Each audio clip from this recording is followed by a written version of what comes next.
In the far reaches of the north, where the sea carved jagged scars into the granite coast and the sky hung low with brooding clouds like a beast waiting to descend, there stood a range of mountains that no skald dared name too loudly, Nordfell, the old spine of the world. The snow never truly left its peaks, even in the height of summer, and the wind that raced through its valleys carried a voice that made men speak in hushed tones or not at all. Few ventured there. Fewer returned. But one autumn, before the first heavy snows sealed the mountain passes, a war band from the southern fjords sailed up the black coastline in search of a vanished trading party, for longships lost without trace. Among them was Thorgunn Askeder, broad-shouldered and heavy-browed, a man who had outlived kings and whose shield was marked with the breath of many battles. His people called him the Wyrd Bound, for he dreamed of things before they happened, though he spoke little of it. The journey to Nordfell was cursed from the first night. It began when the moon rose red over the sea, and one of the hounds refused to come aboard. It howled at the wind, snarled at shadows, and when dragged by rope, bit through its own throat.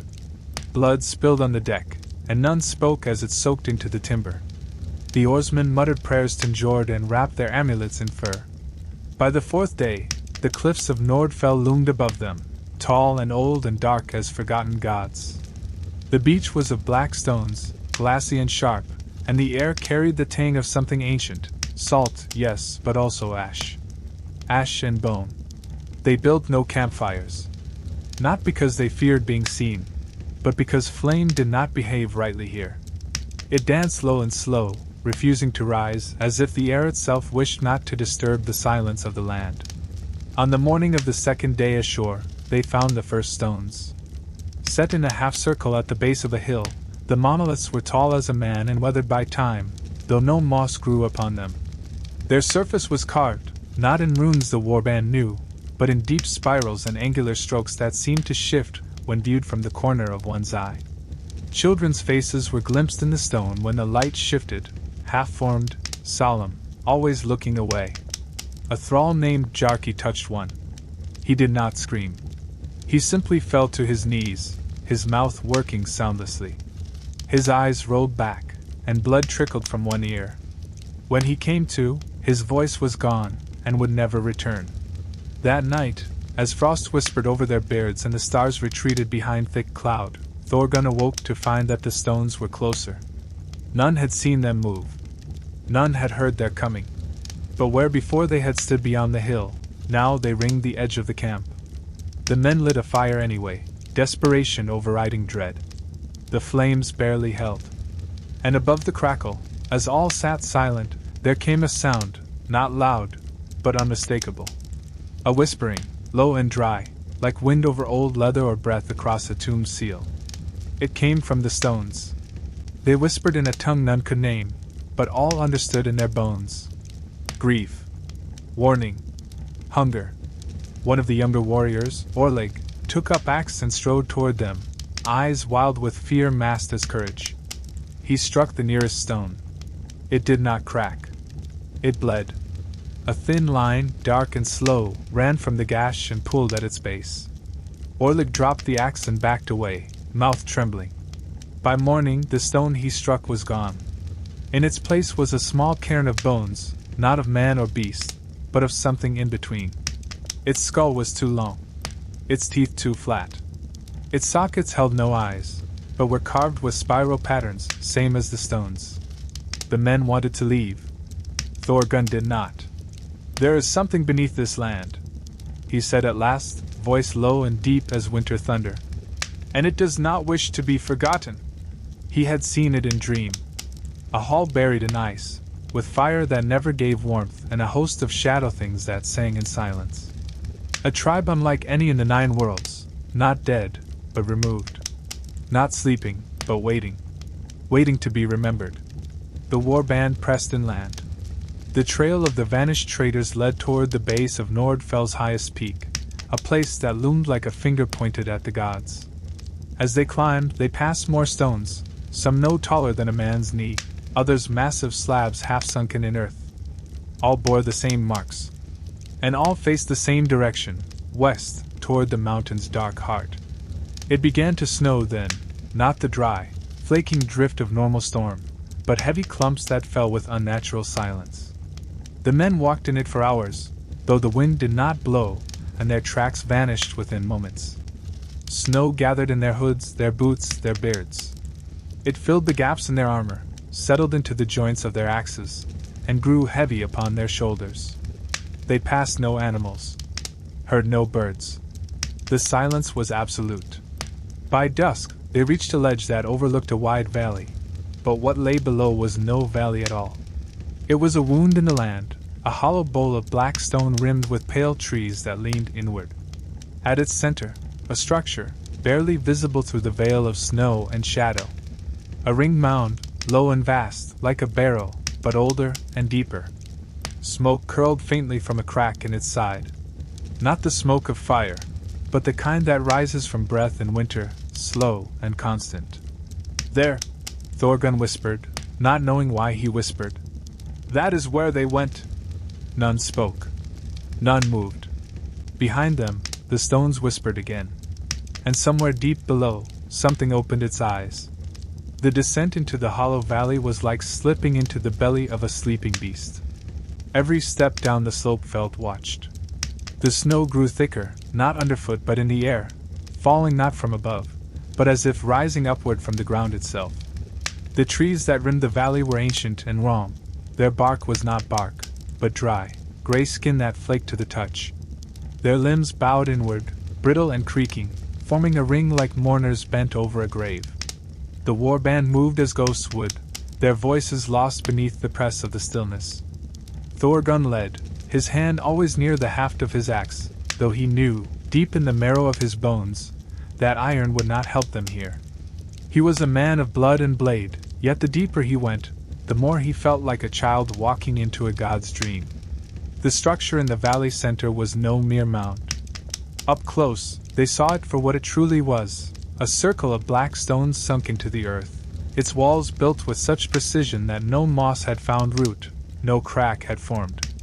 It bore carvings like the standing stones, though here the spirals were deeper, hungrier, as if the stone had been made not by chisels but by pressure, as if the world itself had compressed meaning into them over centuries. At its base yawned a narrow opening, a split in the earth like the parting of lips about to speak. From within came no heat, no light, only breath. I would not go in, murmured Eilif, the old hunter. The ice here is older than the gods.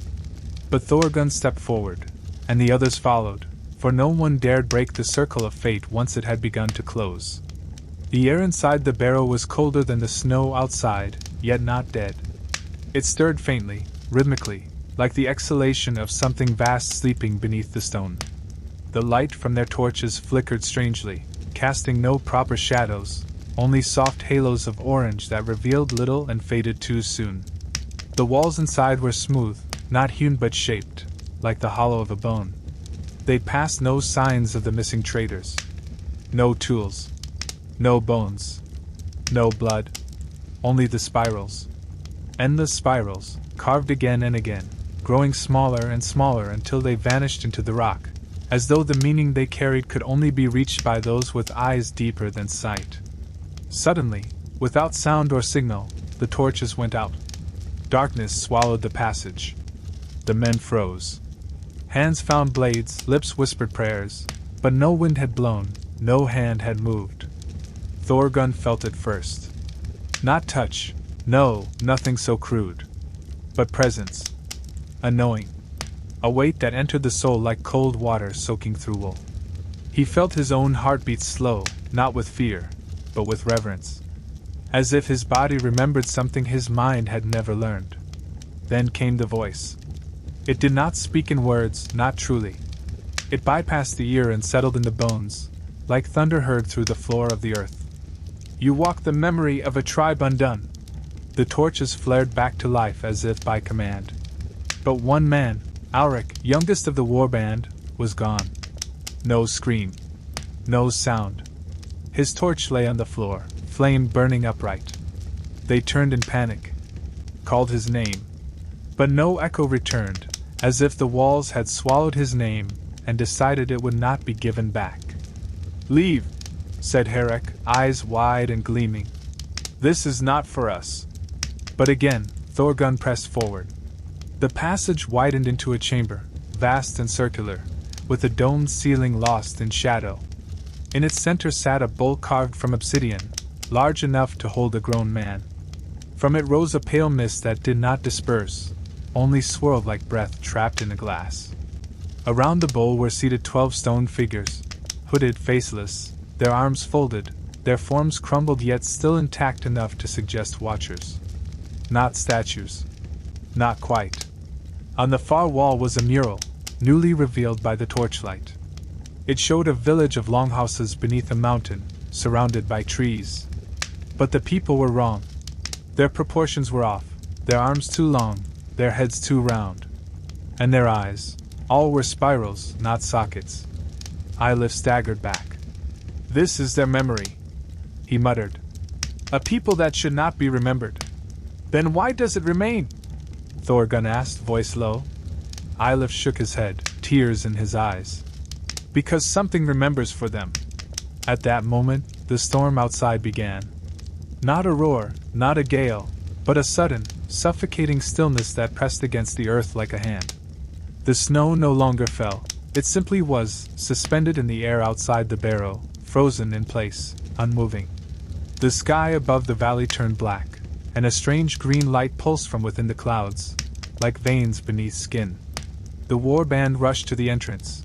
But the outside world had changed. The trees no longer bent inward. They stood straight, tall, and dead, each one hollowed out, each bearing the same spiral pattern as the stones.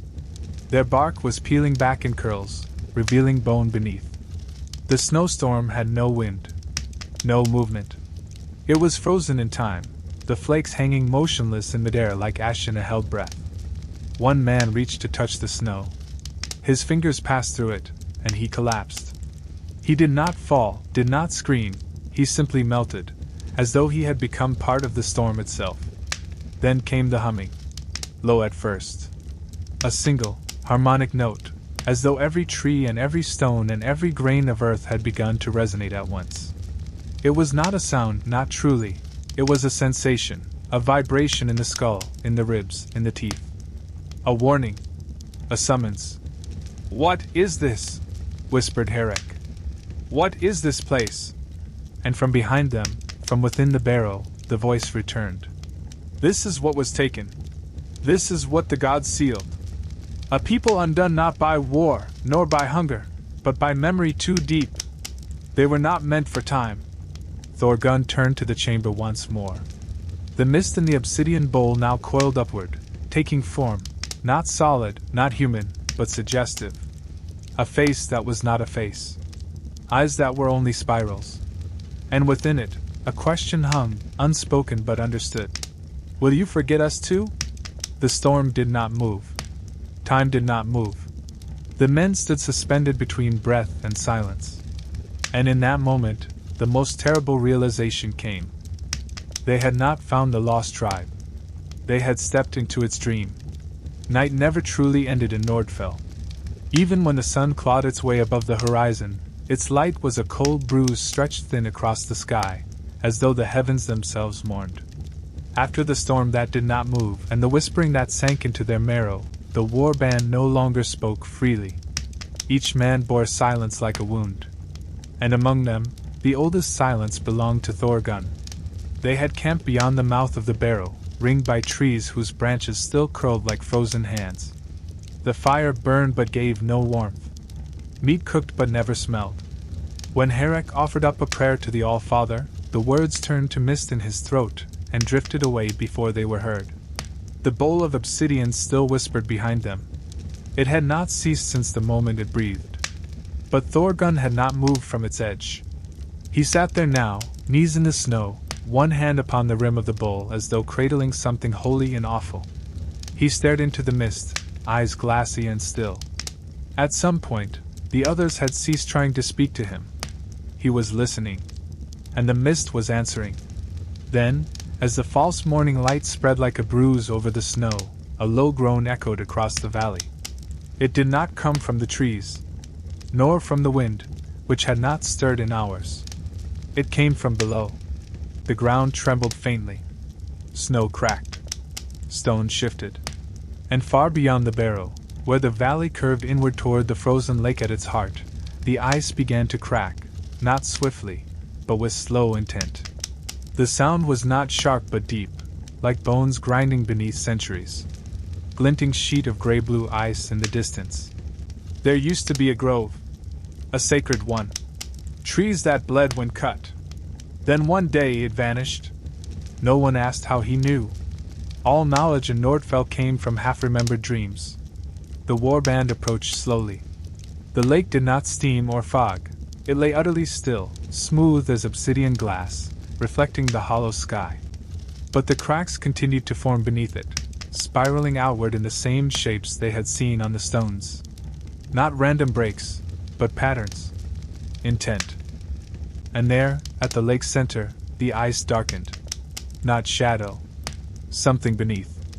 Something large. Thorgunn appeared beside them then. His eyes were sunken and rimmed with frost, his breast shallow. He said no words, but pointed toward the lake's heart. The men followed him without command. They crossed the lake slowly. The ice did not groan beneath them. It welcomed them. The cracks curled around their boots but did not deepen. The snow had vanished entirely, as though the storm feared this place. When they reached the center, they looked down. Beneath the ice, suspended as if in sleep, was a man. Or something like a man. His skin was pale as bone, stretched thin over long limbs. His face was smooth, almost childlike, but wrong, lacking brows, lashes, and the familiar roughness of life. His mouth was open slightly, as though whispering. And his eyes, though closed, bore the spiral sigils upon the lids. "Gods," whispered Herrick. "That's no corpse. That's dreaming." A heartbeat passed. Then the ice beneath Thorgunn's feet cracked wide. There was no scream, only the sound of plunging water and a rush of rising mist as he disappeared. The others shouted, scrambling to the edges, but the ice reformed too quickly, sealing behind him like breath into lung. Silence fell again. And then, the mist beneath the ice rose in spirals. Faint. Controlled. As though exhaled. And in that moment, the stranger beneath the ice opened his eyes. They did not glow. They did not weep.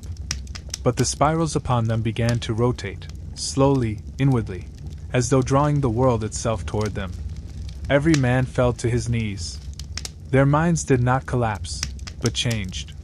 Something rearranged. For a heartbeat, they each saw a different world. Herrick stood at a stone altar with his own severed head in his hands. Eilif stood upon a tree made of bone, looking down at a forest that bled. Two others, Sigmund and Valar, saw themselves as children walking through snow that whispered their names backward. None spoke of what they saw afterward, but all rose changed. Then the ice shattered, not with violence, but surrender. It fell inward, into a hollow blackness, as though it had never truly been there. And from it rose the stranger. He did not walk. He ascended, as though born again from the deep memory of the world. The air bent around him, not with power, but with age. He carried no weapons, wore no armor. But his presence stilled breath, stilled blood, stilled time. He looked at each man, not in judgment, not in recognition, but with completion. Thorgunn rose beside him. The two stared at one another. And in that silence, something passed between them. Not a word, not a bond, but an echo. Then Thorgunn spoke at last. His voice was not his own. "This is the first to return. The Watcher born. The dream seated. The one they buried beneath ice, but not beyond reach." The warband backed away.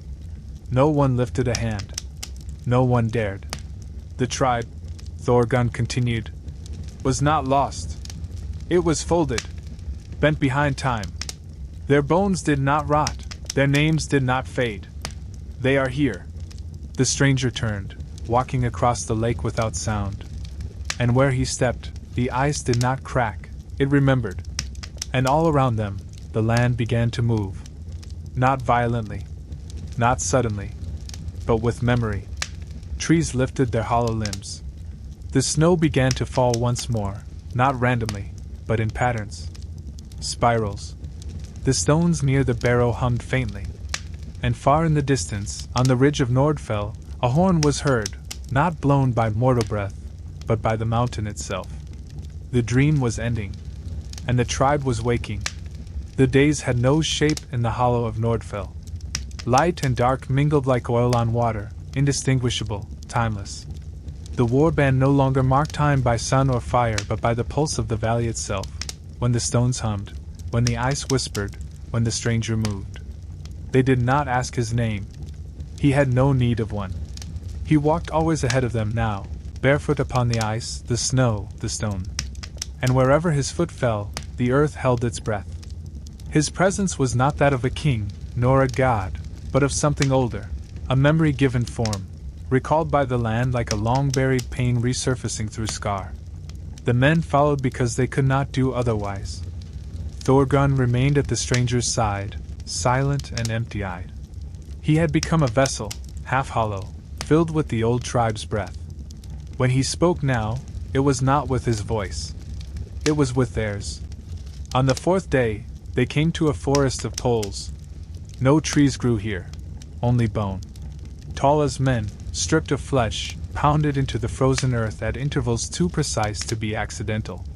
Some bore marks, cuts not made by blade, but by teeth. Others were polished smooth, still glistening with frost. All pointed toward the mountain's heart.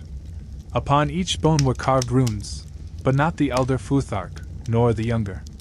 These were angular, sharp, bent upon themselves like twisted limbs. The men did not understand them, but they felt their meaning. Sorrow, binding, remembrance. One pole stood apart, thicker than the rest. Not human, not beast. Its surface was smoother, and the runes upon it glowed faintly in the dim light, pulsing with a rhythm like breath. The stranger stopped before it, raised a hand, touched the bone with reverence, and then he began to speak. Not aloud, but the runes lit with each breath, and the air grew dense with soundless chant. The valley seemed to lean inward. The men fell to their knees, unbidden, their skulls pressed with unseen weight. And the pole began to bleed. From the runes flowed dark red, thick and slow, curling down the shaft like oil. It steamed in the cold, hissing faintly. Where it touched the snow, the white hissed away, revealing a ring of charred earth beneath. From that ring they rose. Figures tall and thin, their faces masked by bark, their bodies wrapped in bands of flesh-woven cloth. Not dead, but neither living in the way the men understood.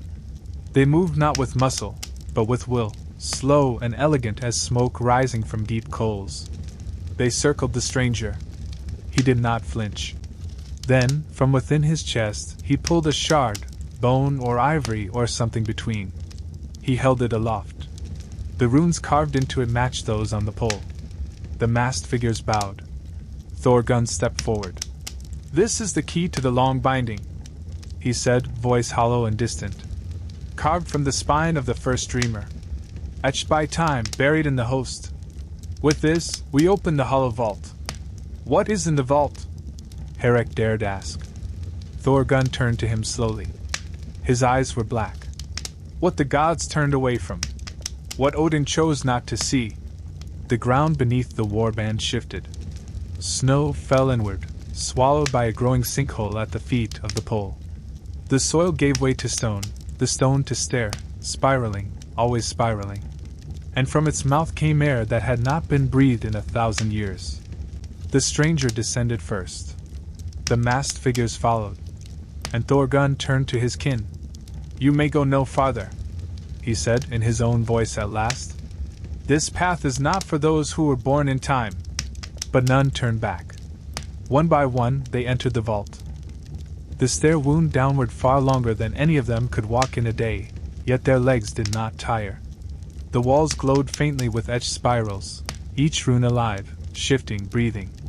And there, at the bottom, stood a gate. It was not built of metal or stone. It was carved from bone, immense, interlocked, and bound together with ligaments that pulsed as if still alive. Skulls lined its arch, 12 in number, each bearing a single spiral over one eye. The shard the stranger bore began to hum. He pressed it into a hollow socket at the gate's center. There was no creak, no groan. The gate unfolded. Beyond was a chamber that defied size. It was vast, but not wide. It was tall, but not high. The men felt themselves disassembled and reassembled as they entered, as though walking into a memory that had to first remember them before allowing passage. At its center floated a stone, black as night, cracked down its center. Around it circled threads of golden light, whispering as they spun. "The heart of the fold," said Thorgunn. "The last thought of the first tribe." Eilif fell to his knees. "It's not a relic," he breathed. "It's a soul." The stranger stepped forward, held out his hands. The stone pulsed. The golden threads wove around his limbs, around his chest, and entered his mouth like light inhaled. He did not flinch. He did not burn. He became whole. And the mountain shuddered. Not with collapse, but with awakening. The runes upon the walls ignited. The masked figures bowed low, pressed their foreheads to the bone floor. The gate closed behind them, not sealed, but changed. The stranger turned. And for the first time, he spoke aloud. "The fold has thinned. The veil will part. The tribe shall walk again. And the world shall remember what it tried to forget." Behind his voice, 100,000 whispers echoed. The air grew warmer. And above them, on the peak of Nordfell, the snow began to melt for the first time in 1,000 years. The melting snow upon Nordfell's crown ran like veins over stone, slow, hesitant, uncertain. Below, where once the silence of centuries had ruled, sounds now returned. Not birdsong, not wind, but the crackling of flame born from something older than wood, older than gods. The war band emerged from the vault changed. They had descended as men, but they came back with shadows that moved against the wind, breath that steamed in rhythm with the bones of the mountain. Behind them, the gate of bones sealed, not with finality, but with purpose. It waited now for no other living hand. The masked watchers had dispersed, vanishing one by one into mist. The stranger stood at the edge of the forest once more, gazing toward the dark horizon. "Where does he look?" Herrick whispered. Thorgunn, who now moved like a man both burdened and elevated, answered quietly. "Toward the flame." No fire had been lit. No pyre or hearth stood ahead. Yet they all saw it, far off, beyond the ring of hollow trees, at the edge of the ravine that scarred the land like a forgotten wound.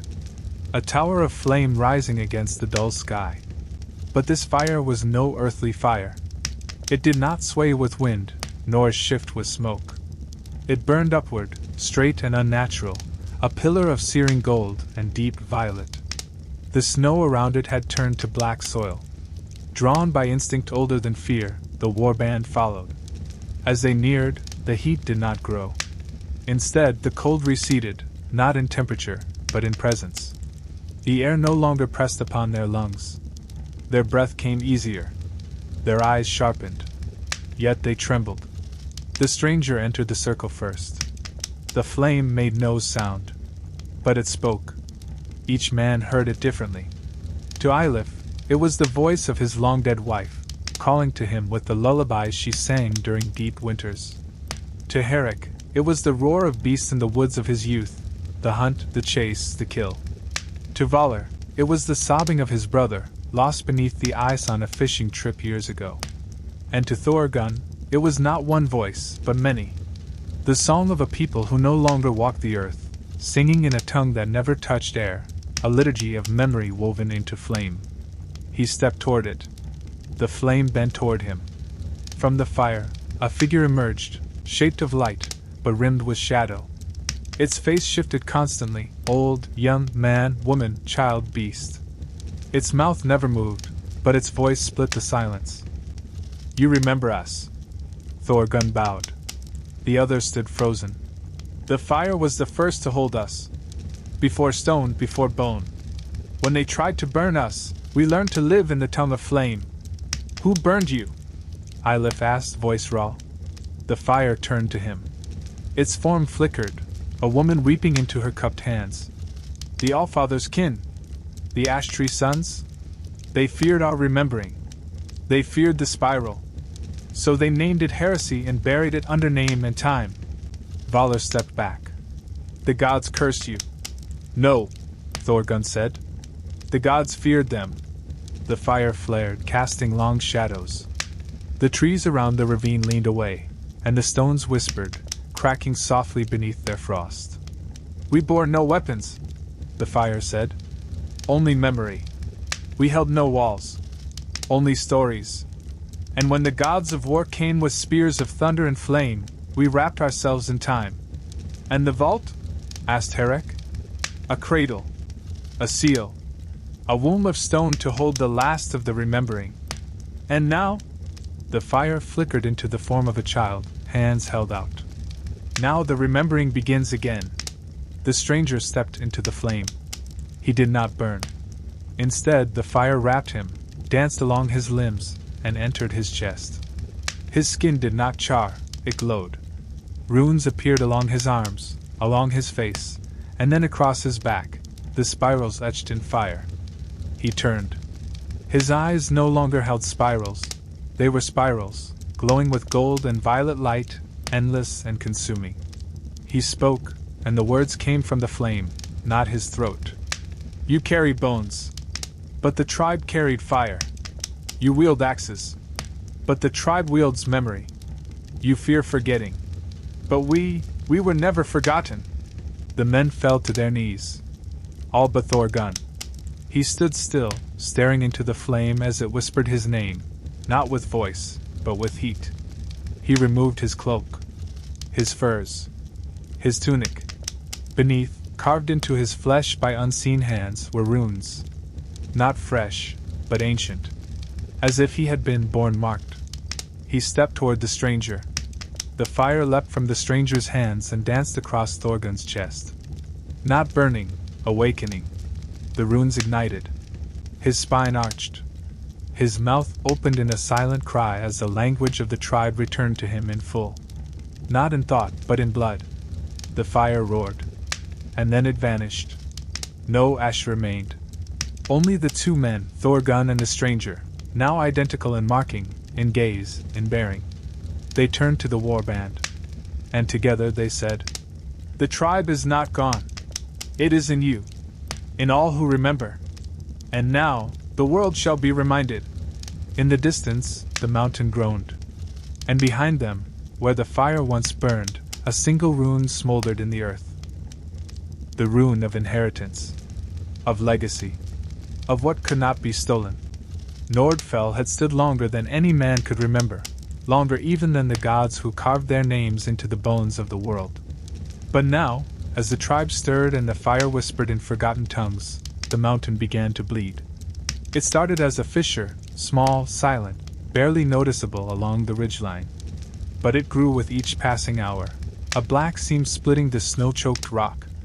From it oozed not lava, nor water, but something far older, red earth, thick as clotting blood, reeking of iron and ash. It steamed in the cold air and pulsed like a wounded thing. The warband stood at the edge of the valley, watching the wound grow.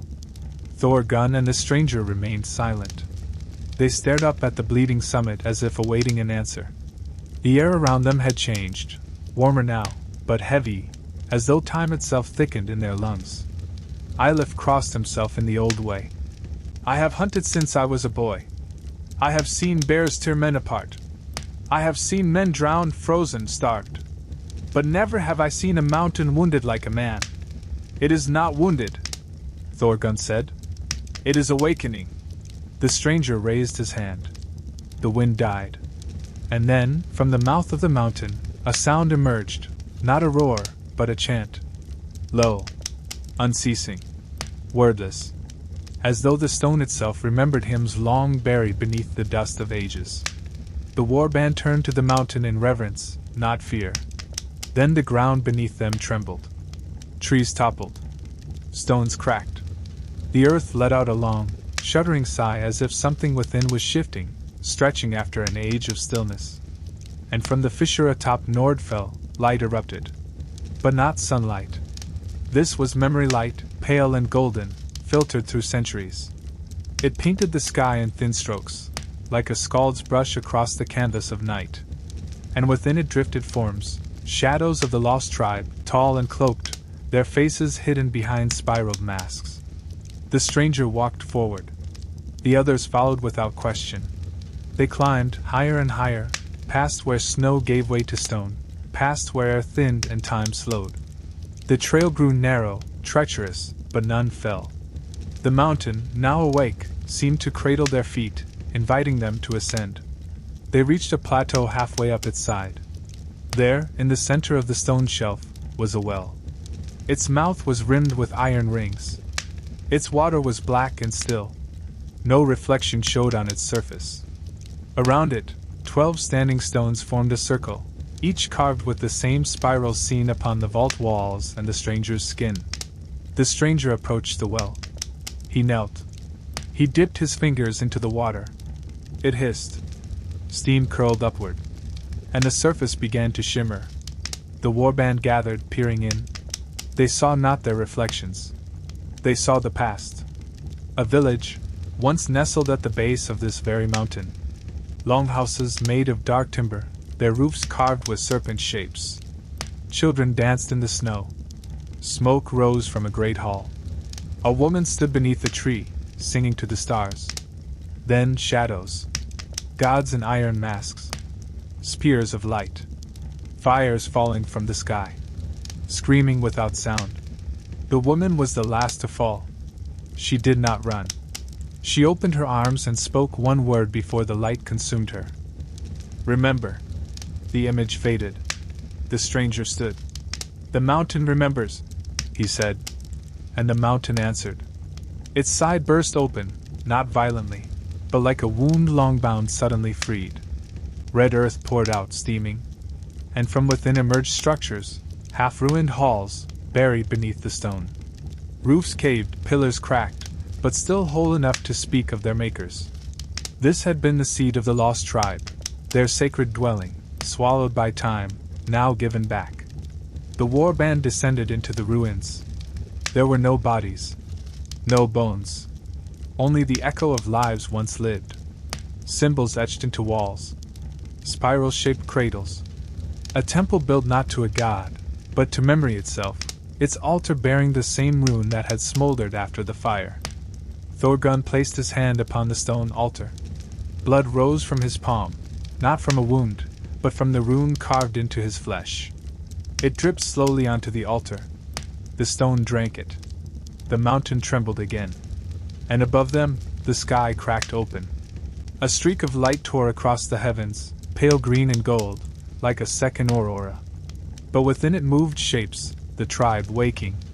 Not as spirits, not as flesh, but as memory made form. They drifted from the ruins like smoke. They stood at the edges of the hall.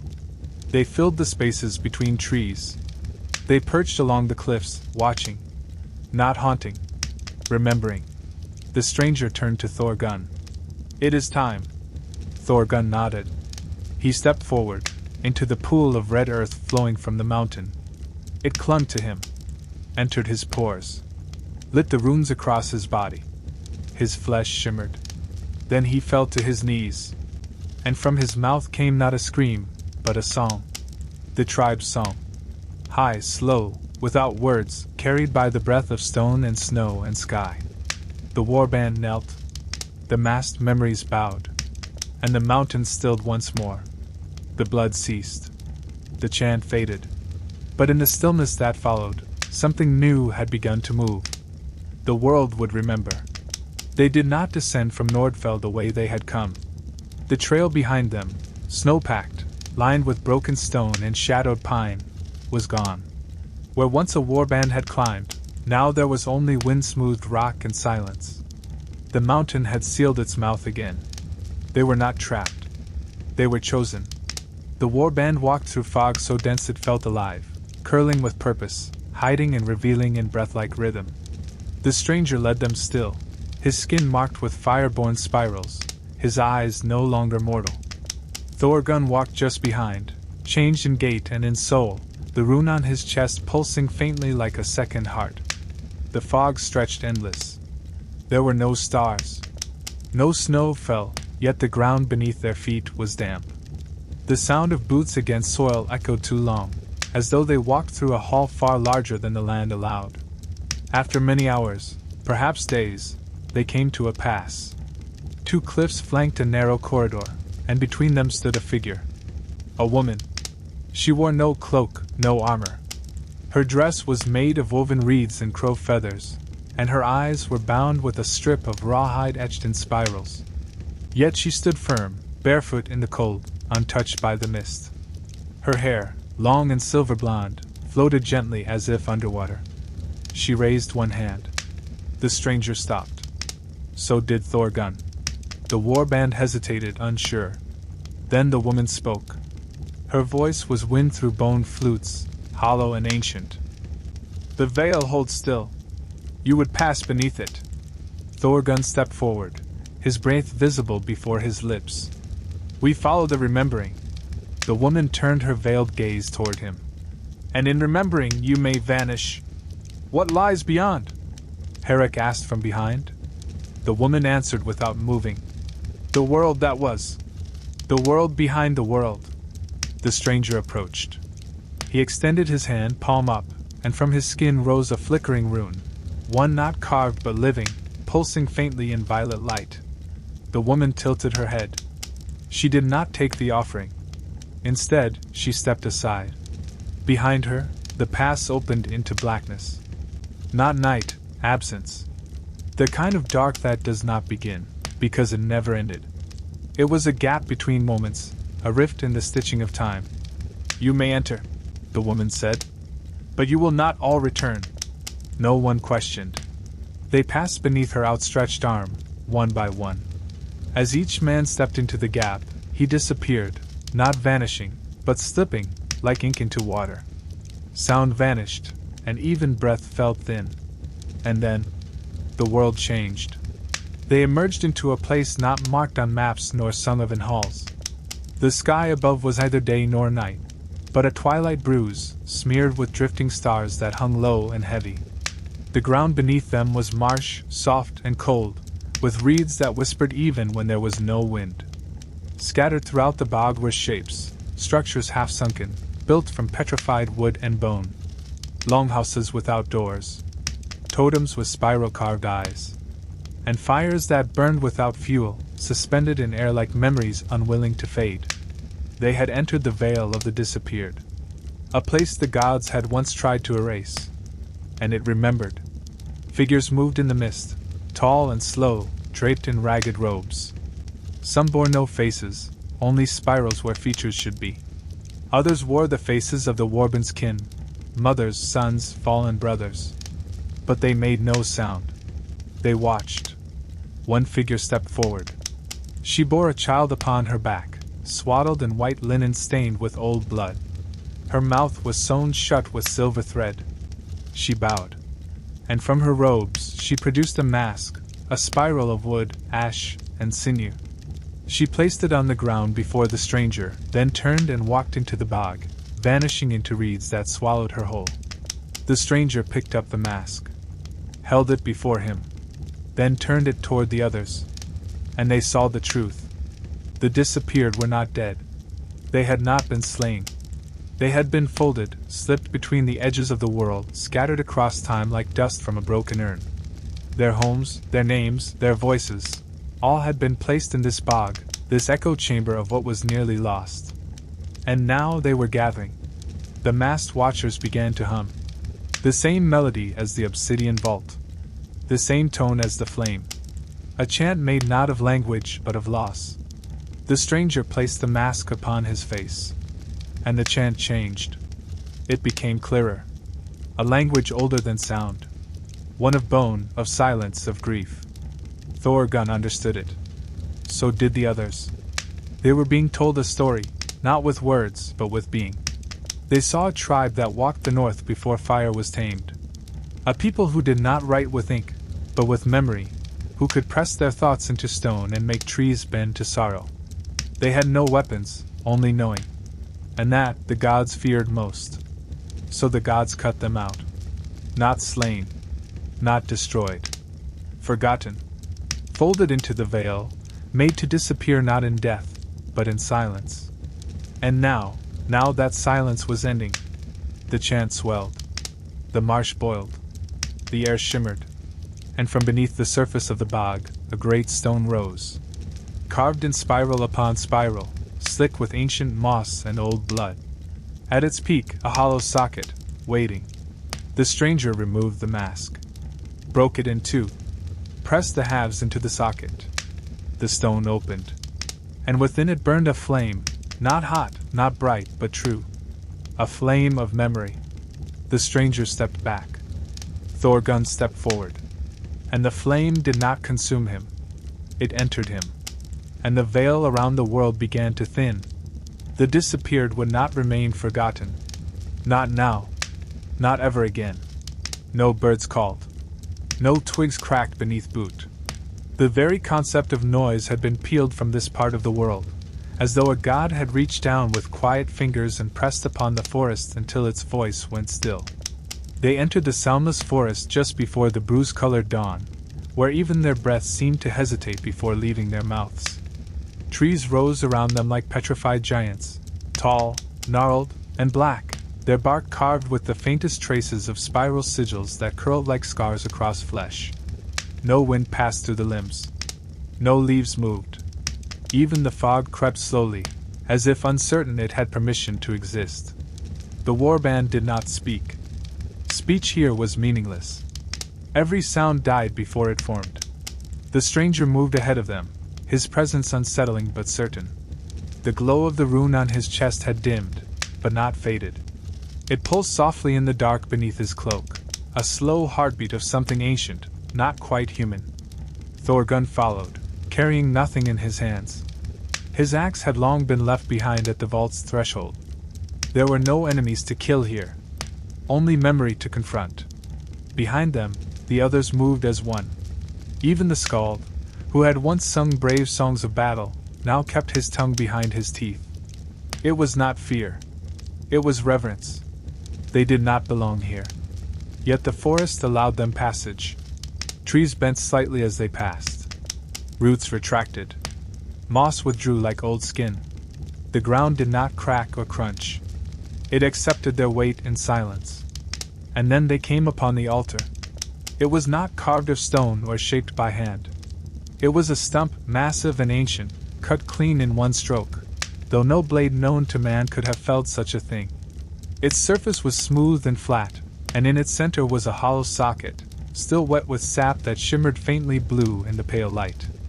The stranger approached and placed a single hand upon it. The forest shuddered. Not audibly, but visibly. Branches trembled without sound. Trunks warped slightly, stretching upward, as if inhaling. The moss grew darker. The air thickened. And from the hollow of the stump a root rose. It twisted as it climbed, curling through the air like a seeking serpent. At its tip, a seed, black as pitch, small as a fingernail, but pulsing with slow light. The stranger turned to Thorgunn, and for the first time since entering the soundless forest, he spoke aloud.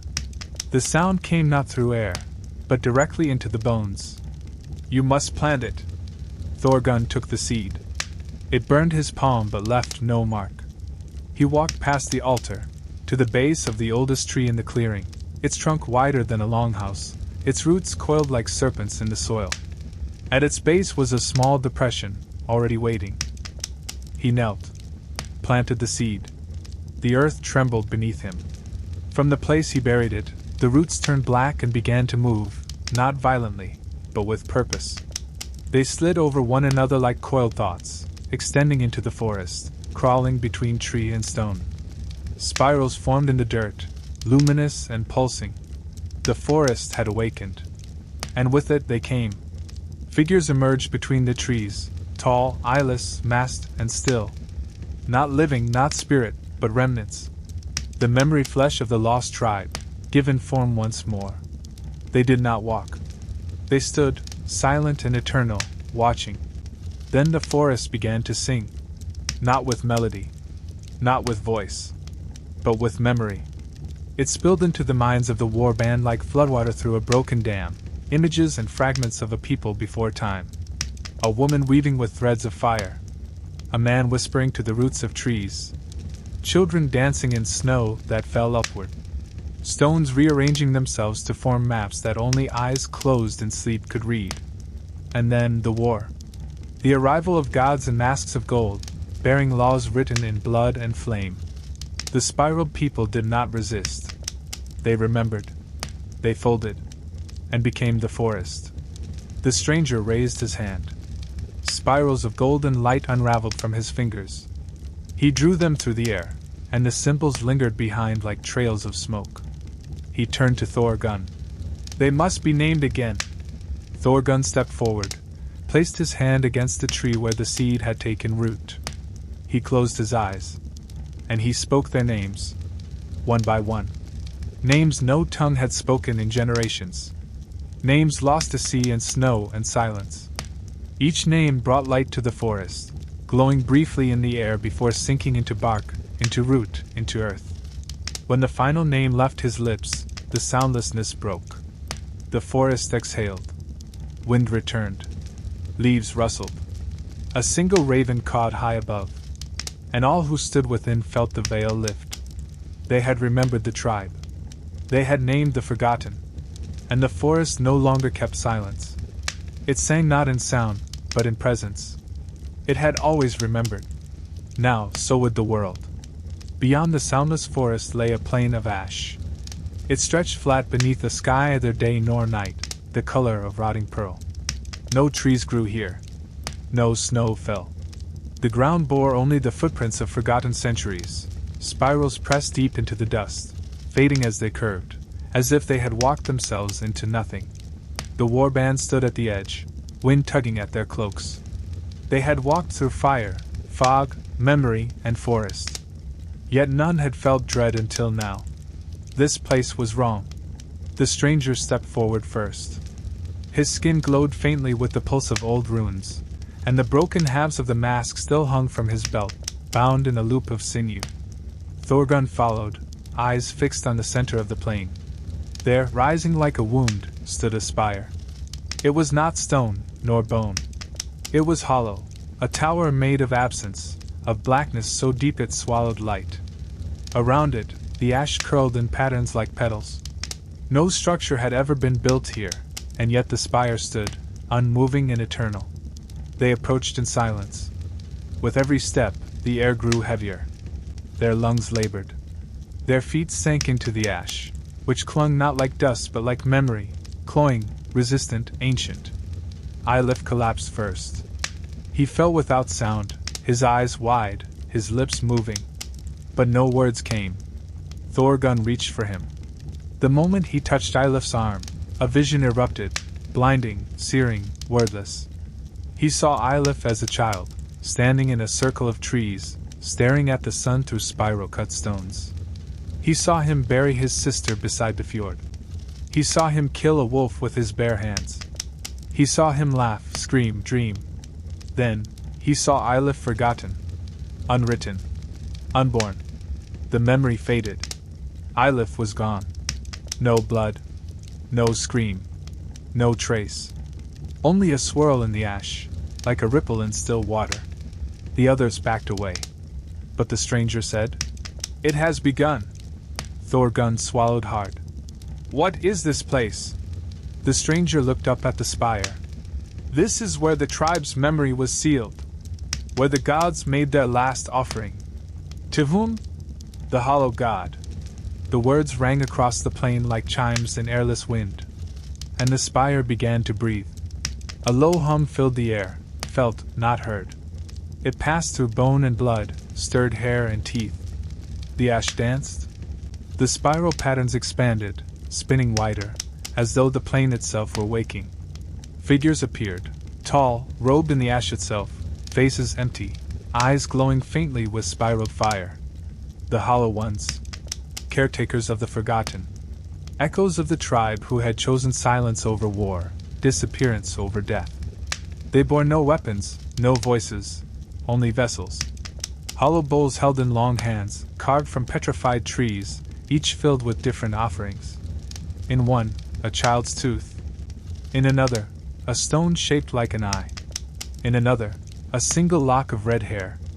Thorgunn fell to one knee. They remember through what was left, he whispered. Not what was destroyed. The hollow ones turned as one. They began to circle the spire, stepping in spirals, in rhythm, each laying their vessel at its base. The ash did not shift beneath their feet. It welcomed them. Then the stranger stepped forward.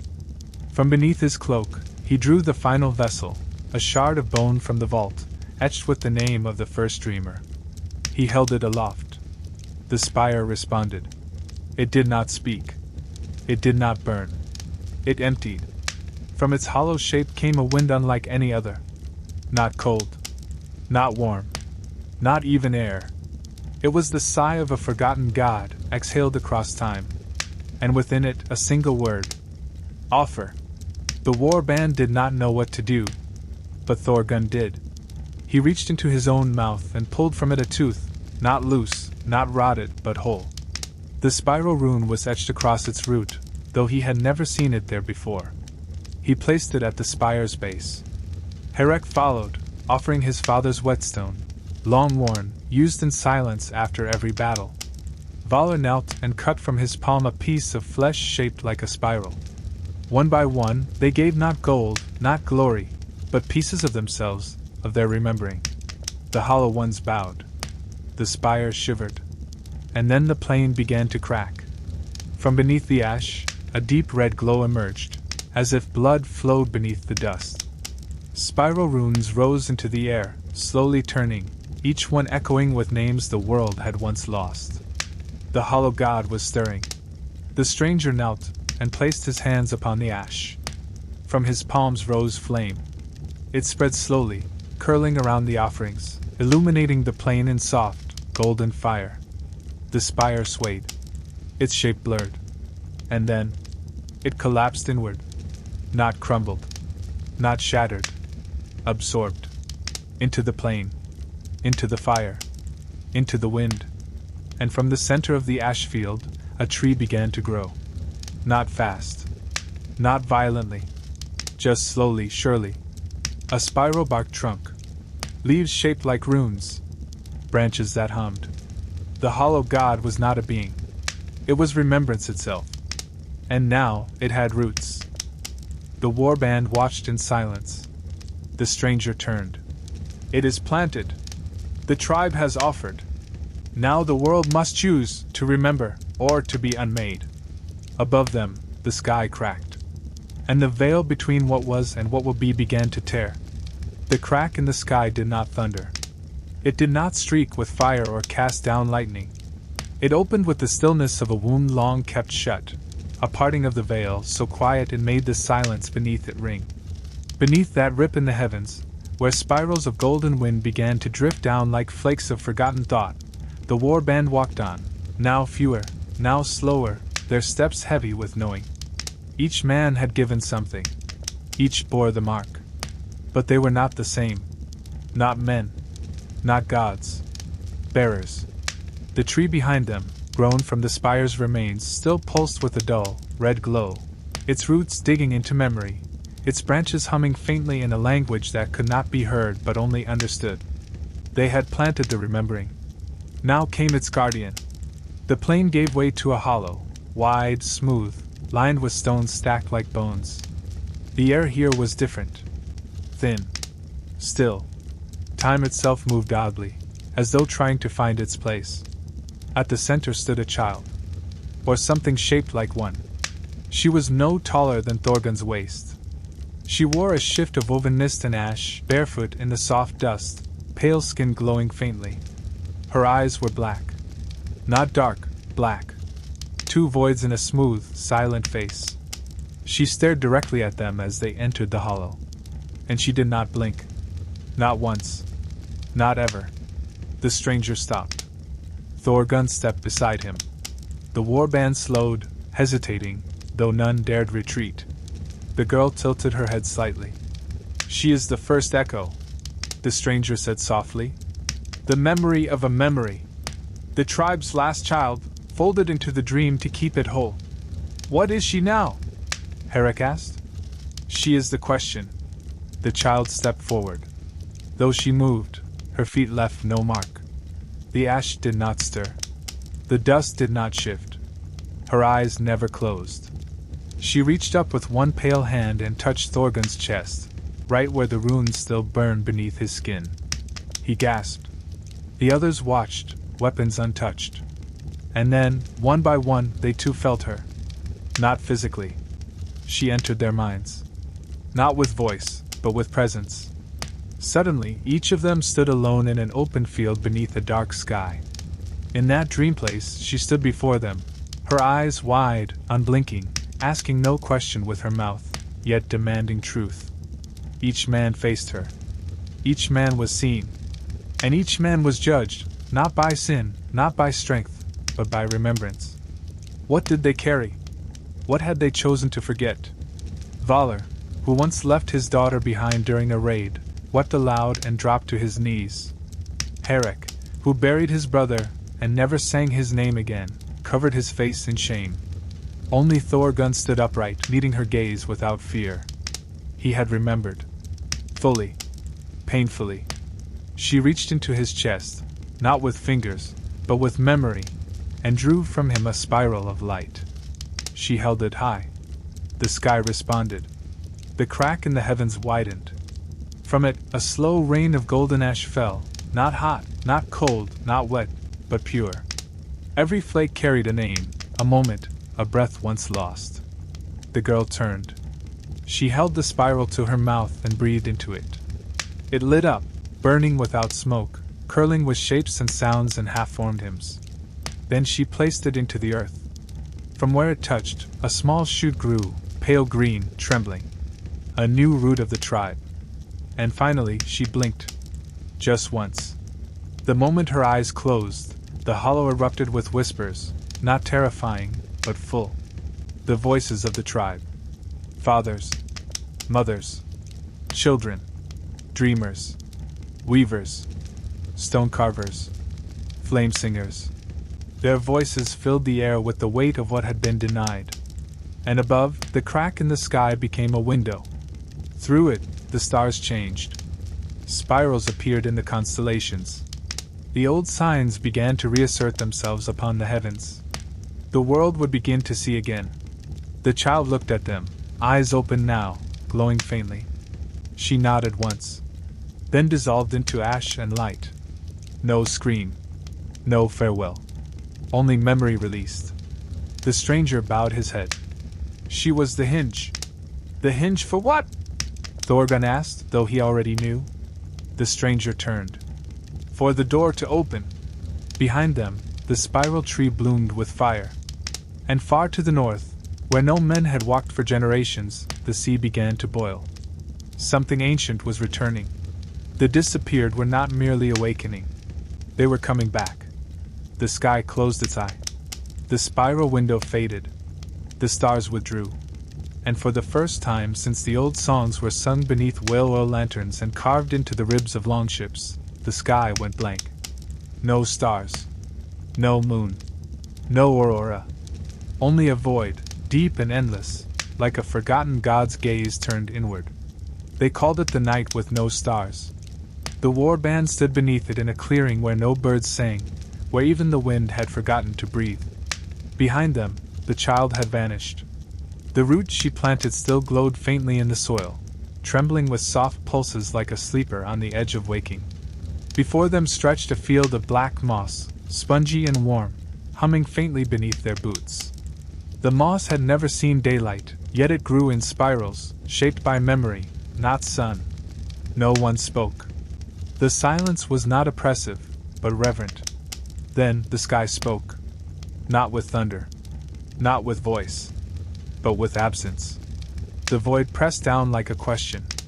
Each man felt it, slowly, crushingly, the weight of every forgotten soul, every unburied name, every child whose story had been burned or rewritten or erased.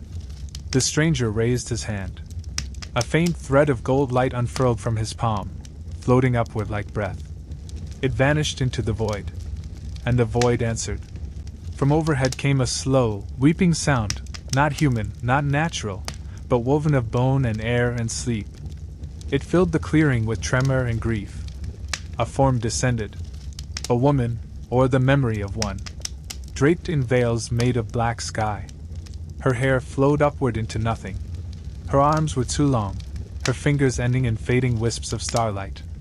Her face was hidden, except her eyes, which were two sunken spirals, spinning inward. She did not walk. She drifted. The warband fell to their knees. Even Thorgunn lowered his head. Only the stranger remained standing. The Void Woman circled them, humming lowly, her sound vibrating the teeth in their skulls. She passed each man and hovered over him, then moved on. When she reached the stranger, she stopped. He held out his hands. She placed something in them. It was a star. Dead. Cold. Small as a pinecone. Cracked down its center, leaking thin threads of light like veins of liquid gold. The stranger turned. "This," he said, "is what was taken." No one moved. The Void Woman spoke, not aloud, but within them. "Before the disappearing, we bore stars in our minds. Each memory a light. Each name, a point in the sky. But when the gods grew afraid of what we carried, they tore the stars from our spirits and fed them to the void.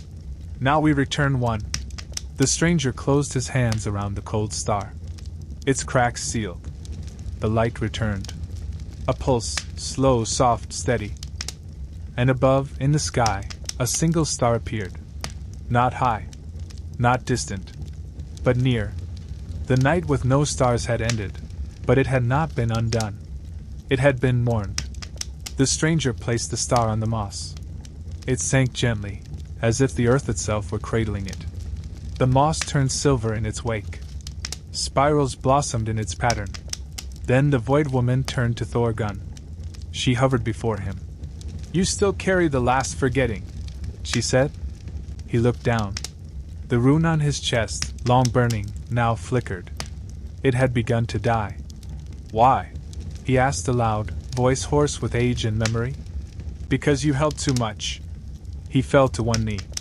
The stranger moved to catch him, but the Void Woman raised her hand. "He must pass it," Thorgunn gasped. From his mouth poured mist, black and gold and full of echo. It drifted forward, forming words that had no sound, images without light. It spiraled through the moss, into the soil, toward the root planted by the unblinking child. The root trembled. And grew. A shoot of memory, fed by the final forgetting. Thorgunn collapsed to the moss, eyes open. Breathing. Alive. But emptied. The Void Woman drifted above him. She leaned down. Whispered into his ear. And then vanished, pulled upward into the dark like a breath recalled.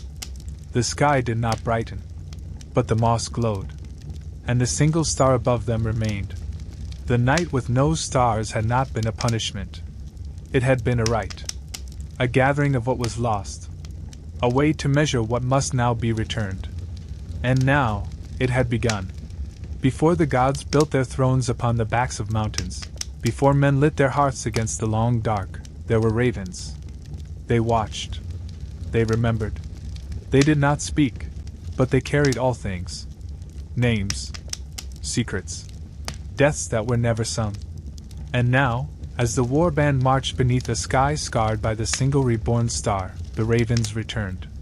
They came first as specks against the bleak firmament, circling in silence, black wings gliding on windless air. Then hundreds more. Thousands. They filled the sky like an old wound opening, like letters spilling from an unsealed scroll. Not one cried out. Not one beat its wings. They hovered. Watching. Below, the warband crossed a narrow path through the hills of red stone, towers weathered by time, shaped like teeth. The moss beneath their boots still hummed from the light of the planted star. Where they walked, spirals bloomed. They were no longer treading soil. They were walking history. Thorgunn stumbled. His breath came shallow. His eyes flickered with light no other man saw. The forgetting had left its mark. His strength was failing. The stranger walked beside him now, arm beneath his shoulder, guiding him with gentle silence.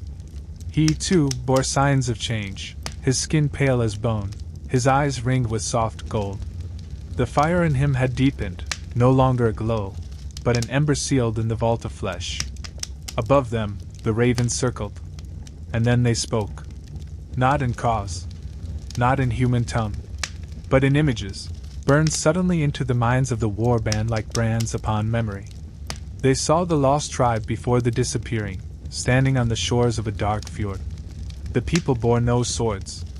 Only stones etched with spirals hung around their necks. They fed the ravens not meat, but stories, soft chants that the birds drank from the air like smoke. And in return, the ravens carried those stories across the world.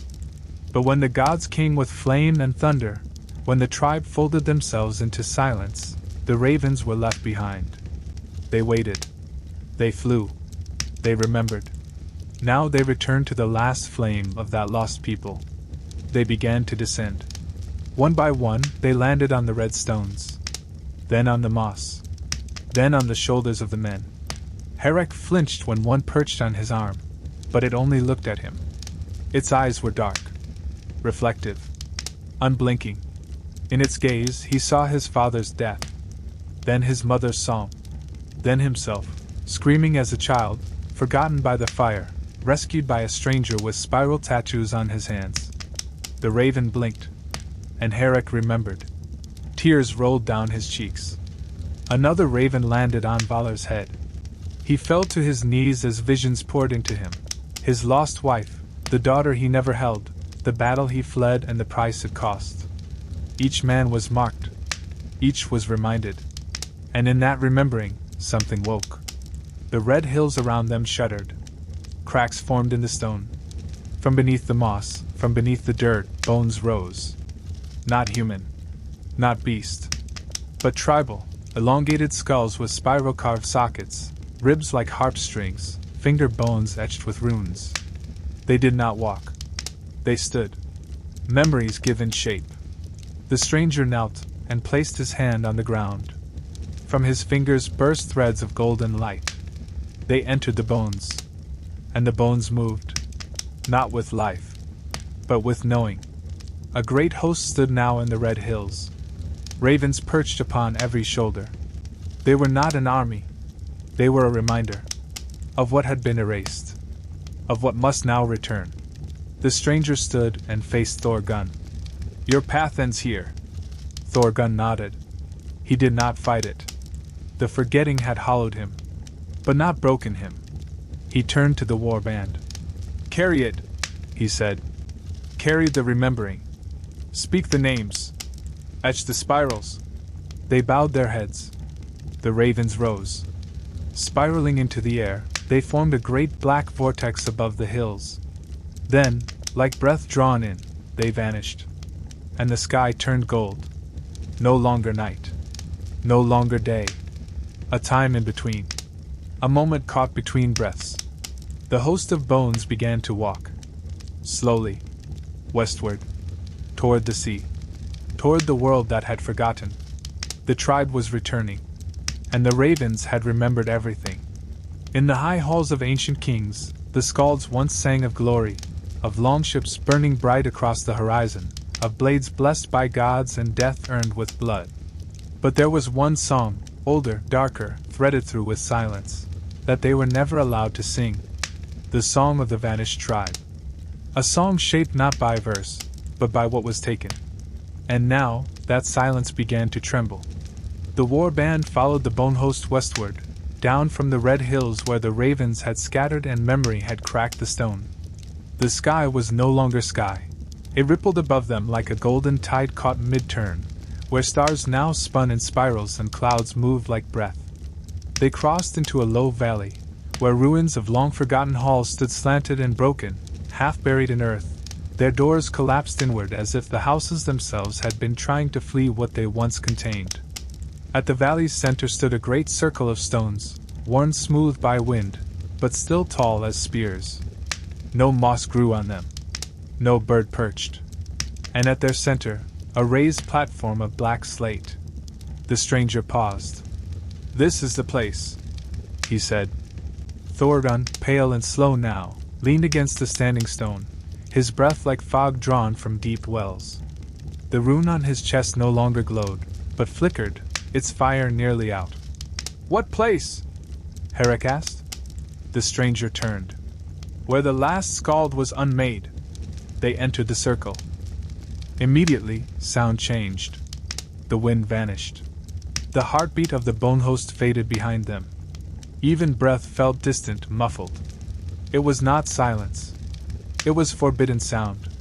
The platform bore old bloodstains, black and cracked, centuries old, yet never faded. Around its base were carved spiral runes unlike the others, twisted, broken, turned inward on themselves like snares. Vala knelt beside one. "These are bindings," he whispered. "Spells of severance." The stranger nodded. "This was where the skald who remembered refused to forget." "And they punished him?" Eilif asked. "No," said Thorgunn, his voice thin. "They erased him." The stranger raised his hands. From beneath the platform came a sound, a slow, dragging chord, like a harp strung with sinew being pulled across stone. The earth trembled. The slate split, and from within, a figure rose. Not living. Not dead. A man, tall and draped in threads of black that unraveled in the windless air. His mouth was sewn shut with red iron wire. His eyes had been removed, replaced with spiraled stones. Around his neck, a broken lyre hung from a chain of frostbitten roots. He did not breathe. He did not speak. But in his presence song stirred. Each man heard a different melody. To Herrick, it was the lullaby his mother once hummed to him when wolves circled outside the door. To Valar, it was the war chant of a battle he fled. To Eilif, it was the cry of his newborn daughter, stillborn in a longhouse drowned in snow. The songs came unbidden. They tore at the soul. The skald moved toward them. He raised his broken lyre. With one skeletal hand, he plucked a single string. The sound that followed was not music. It was truth. Not spoken. Not sung. But laid bare, naked and merciless. The men dropped to their knees. What they had forgotten. What they had chosen to forget. What had been stolen from them. Was returned. Their own betrayals. Their silences. The moments they looked away. Tears streamed down their faces. And yet, in the pain, there was clarity. The stranger stood before the skald. They faced each other. Then the stranger did what no god had allowed for centuries. He cut the wires. The skald's mouth opened, not with a scream, but with a breath. And into that breath, the old song poured. It rose like smoke. Like a tide breaking upon a memory. It sang itself. The war band heard the first verses of the forbidden song. We were not gods. We were not beasts. We were the thread between waking and dream. We did not die. We were folded. And now, we unfold the world once more. The stones around them trembled. The ground pulsed. And in the sky, more stars returned, spiraling into new constellations that no skald had ever dared describe. The skald stepped back. His lyre burned in his hands. Then he vanished, dissolved not into dust, but into sound. His song lingered in the circle, etched in the stone, burned into the hearts of the men. No longer forbidden, no longer lost. The song had returned, and through it, the tribe would be named once more. West of the circle of the unmade skald, where the stars now spun in new spirals and the sky bore the soft gold of restored memory, the land grew still. Not in peace, but in pause, as if waiting for something ancient to stir again. And beneath the earth, they waited. The warband walked in silence. Their boots pressed into soil untouched by shovel or root for 1,000 winters. They passed mounds that had no names, stones that bore no runes, only shapes worn by breath and weather. Birds would not cross this land. Even the wind circled wide. Thorgunn's steps faltered more often now. The fire in his chest flickered like a dying lantern. His skin, once thick and ruddy with blood, had grown pale and papery, stretched over a frame that did not belong entirely to the world anymore. The stranger never left his side. Ahead, the hills gave way to a barren plain, At its heart stood a burial hall, vast, long, and blackened by time. Its roof sagged but did not collapse. Its beams groaned but did not rot. Moss crept around its base, but never upon its doors. The stranger halted. "They are here," he said. Valar furrowed his brow. "Buried?" "No." Thorgun's voice was dry. "They were never buried." The warband approached slowly. The doors creaked open with a touch, unlocked, unguarded, but heavy with memory. Inside, the air was thick with stillness. Not death. Something older. A row of benches stretched the length of the hall. Between them, upon slabs of polished stone, lay the dead. Dozens. Hundreds. Perfectly preserved. Men and women, young and old, dressed in ash-colored robes, their faces peaceful, their hands folded over their chests. Spirals were carved into their palms. Some bore masks. Others bore nothing. But not a single one had rotted. Not a single one had aged. Herrick stepped back. They're sleeping." "No," said the stranger. "They are holding." "Holding what?" Eilif whispered. "The gap. The space where the tribe once was. They anchor the memory. Until it is full again, they do not move. Until the world calls their names, they wait." One of the bodies opened its eyes. No sound. No twitch. Just a soft, slow blink. The warband froze. Then another. And another. All down the line, eyes began to open. No breath escaped. No limb stirred. But their gazes were sharp, clear, and deep with recognition. They were awake. Not alive. But aware. Thorgun dropped to one knee. He placed his hand upon the stone slab nearest to him. The man upon it, an elder with a beard of white ash and skin the color of ironwood, turned his head slowly and looked at him. Thorgun closed his eyes, and the rune on his chest flared one final time. A wave of warmth surged through the hall. Then silence. The rune went dark. Thorgun's chest stilled. He did not fall. He laid down beside the elder, and the dead moved. They rose. Not fast. Not violently. But with purpose, as one. The sound of hundreds of limbs shifting echoed like the creaking of an ancient ship. The dead stood, faced the stranger, bowed their heads, then turned to Thorgun. The stranger knelt and placed a spiral stone over Thorgun's heart. It lit with soft gold. "He has joined them," he said. "He will hold the space now, too." The warband watched in quiet awe. These were not revenants. Not cursed things. They were keepers, flesh turned to seal, bone turned to bridge. The stranger stood. He faced the hall of the dead. He raised his hand. The waiting ends. The dead began to file out, silent and slow, into the gold-lit world. The spiral star in the sky burned brighter. From the burial plain, the remembering spread outward, through stone, through soil, through every unmarked grave in the forgotten north. And in distant lands, where bones lay nameless beneath frost and tide, the wind whispered, "Rise." Beyond the plain of the waking dead, where moss no longer hummed but sang, where stars wheeled slowly in spiraled constellations that mortal eyes could scarcely bear, the earth began to split.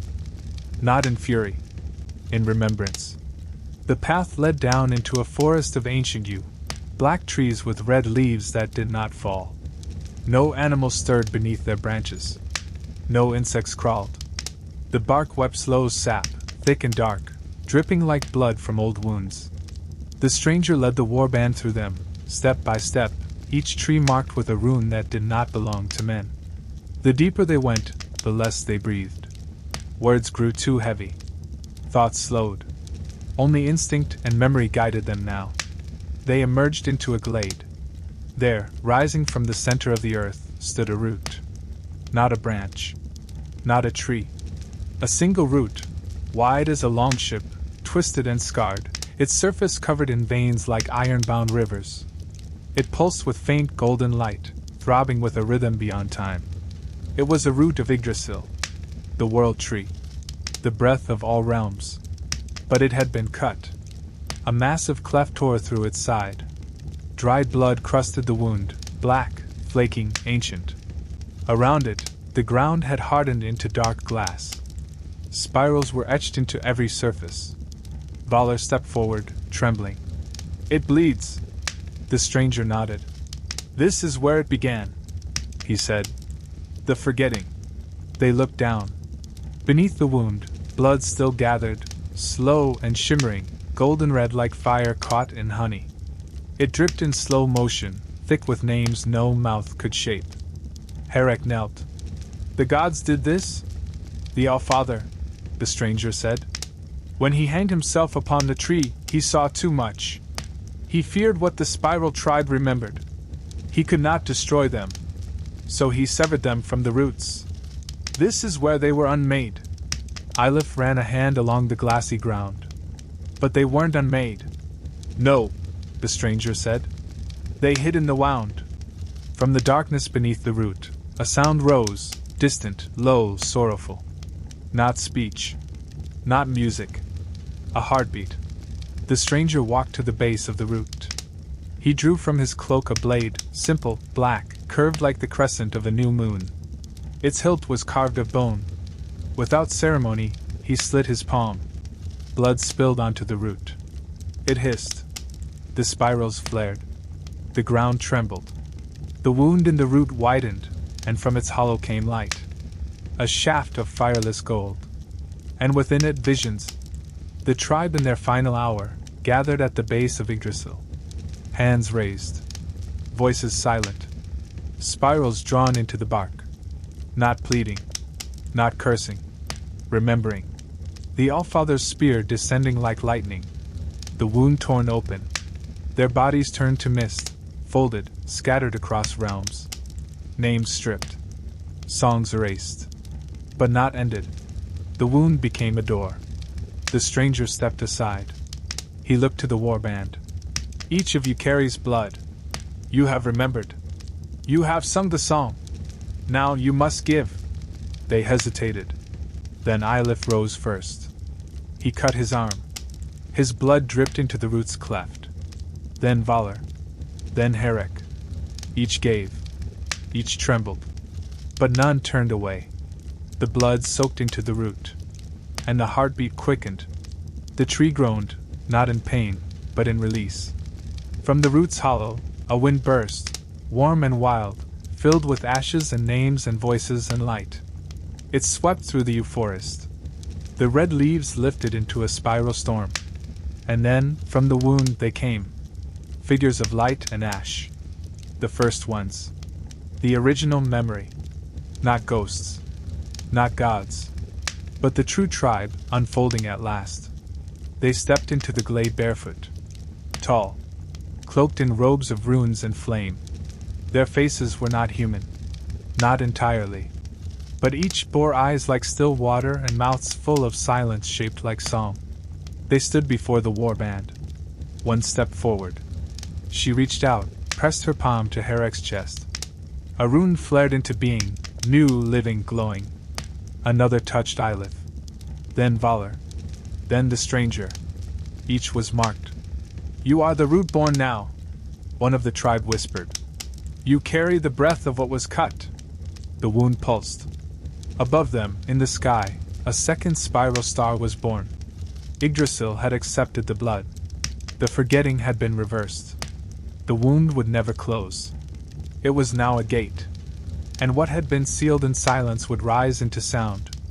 The world had not yet seen what the spiral tribe would become. But it would remember.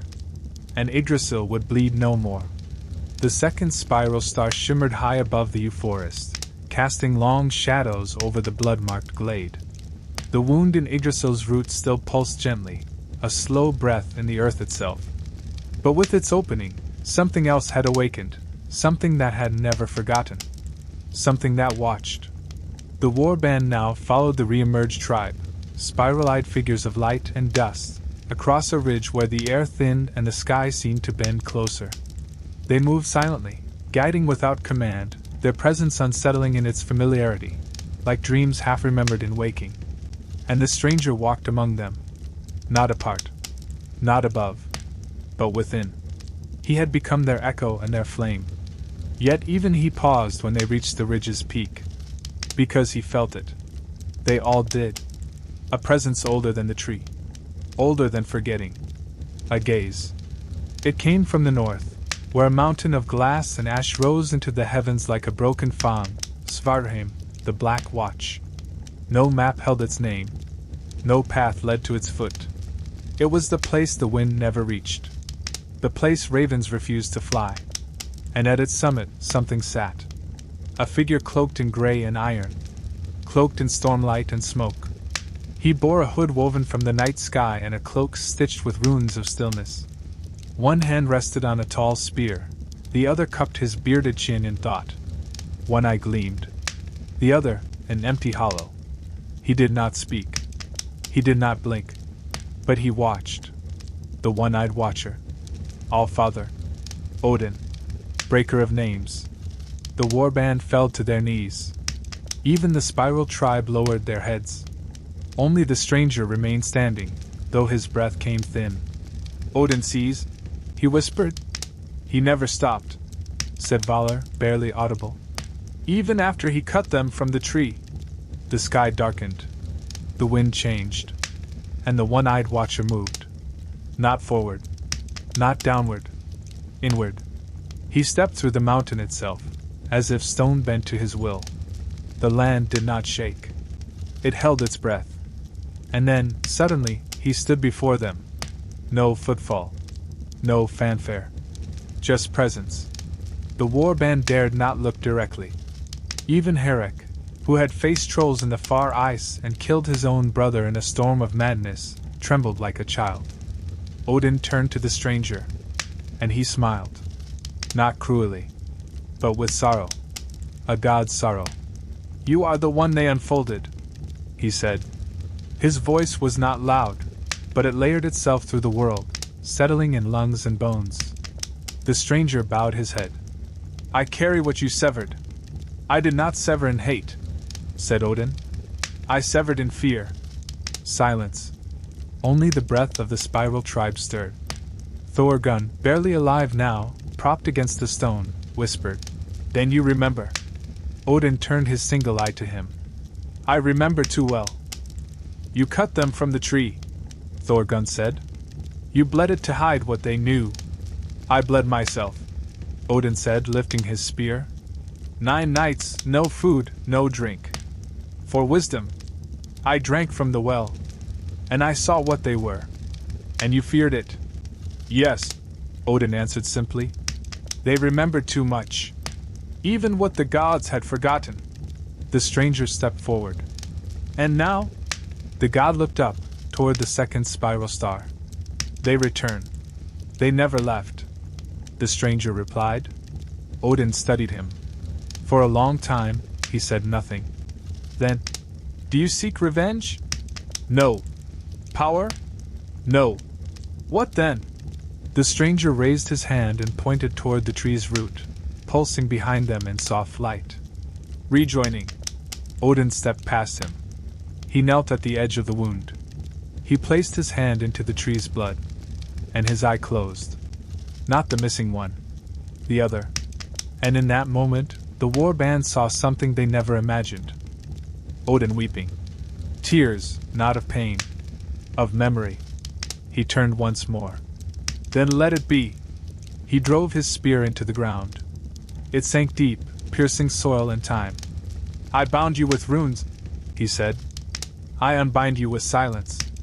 And the silence that followed was holy. The spiral tribe lifted their faces to the stars. The tree glowed brighter. And the one-eyed watcher turned, walking back into the mountain. No words. No sound. Just the slow closing of a wound a god had carried alone for too long. The stranger knelt beside Thorgunn. The old warrior was smiling. He had lived long enough to see a god remember. And that was enough. They came at last to the edge of all things, the place where even Thaw dared not tread. North of the black root of Yggdrasil, beyond the morning mountain where Odin wept into his own forgetting, the land grew pale and hard. No trees stood. No birds flew. The wind itself curled inward, retreating from what lay ahead. This was the land where the frost did not melt. The spiral tribe paused at the border, where the moss had thinned to silver lichen and even the sky seemed afraid to look. The second spiral star overhead cast a faint golden light across the frozen plain, but it was swallowed by the ice. No reflection. No glint. The frost here was ancient, not of weather but of will. Eilif stepped forward and crouched. He scraped his blade across the ice. No sound. No mark. "This isn't snow," he said. "This is something else. It is what remains when memory is denied too long," the stranger answered. "The last ceiling. The deepest forgetting." Before them stood a wall. Not built, but grown, ice-shaped like ribs, towers of translucent blue and bone-white. Spirals lay beneath the surface, faint and flickering, as though frozen mid-scream. Between each pillar, a veil of mist drifted low, barely moving. Valor whispered, "Is this where they buried the rest?" "No," the stranger said. "This is where the world tried to bury them." He stepped forward onto the ice. No crack formed. No breath rose. He walked as if onto the chest of a sleeping god. Thorgun was carried between two members of the tribe, his breath now only mist, his weight little more than shadow. He stirred faintly, murmuring names no one knew. His hand still bore the faint rune from the tree root, but it had begun to fade. The stranger led them toward the wall. As they neared, the frost grew colder, not to skin, but to memory. Thoughts began to unravel. Faces blurred. Names turned soft in the mind. Valor forgot the color of his brother's eyes. Herek could no longer remember the shape of his childhood home. The forgetting lived here. And it hungered. The spiral tribe began to sing. Not loud. Not bold. A low, humming chant, each note curling in and out of time. Their voices filled the air like breath returned to a long-sealed tomb. The spirals in the ice pulsed an answer, slow, uncertain. The stranger approached the center of the wall. There, embedded in the ice, lay a shape. A woman. Or something like one. Her limbs were folded. Her head bowed. Her robes spread like ink in clear water. Spirals curled from her fingers, her eyes, her lips. She was asleep. And the frost around her had never melted. The stranger laid his palm upon the wall. It burned him, but he did not withdraw. He whispered, "She was the last who refused." The ice cracked faintly, just a hairline fracture. The woman's head lifted. Eyes opened. There were no pupils. Only spirals. She did not scream. She remembered. And the frost began to melt. Slowly, reluctantly, as if mourning its own end. The wall around her liquefied, not with warmth, but with recognition. The ice retreated. The air thickened. The spirals on the wall flared like embers waking. She stepped forward. Her feet touched the ice, but it did not resist. The spiral tribe bowed to her, not in worship, but in kinship. She was the last unfrozen memory. The stranger knelt. "Do you know us?" She looked at him, then past him, toward Thorgun. She walked slowly, knelt, laid her hand upon his chest. The rune glowed once more, just once. Thorgun's eyes opened. He saw her. He smiled. He exhaled. And this time, he did not breathe again. But he did not fall. His body remained upright, eyes still open. He had entered the remembering. The woman, now free, turned to the warband. Her voice was like frost cracking in spring thaw. "You have carried us through fire, and fog, and silence. You have some what was forbidden. And now you must carry us through one thing more." "Through what?" Herek asked. "Through the sea." The frost had begun to melt in every direction. The ice groaned. The land wept. The wall fell. And beneath it, in the distance, where no water had ever flowed, a black fjord began to open.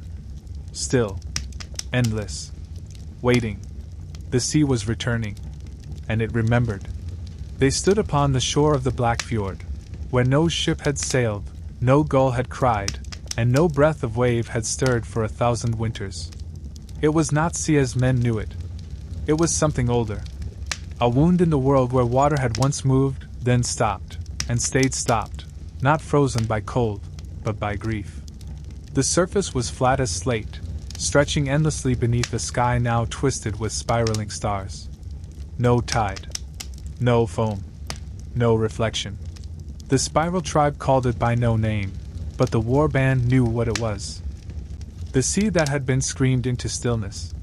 The woman, the last memory unfrozen, stepped onto its shore, her bare feet brushing gray sand. She turned to the stranger. "It is here." He nodded.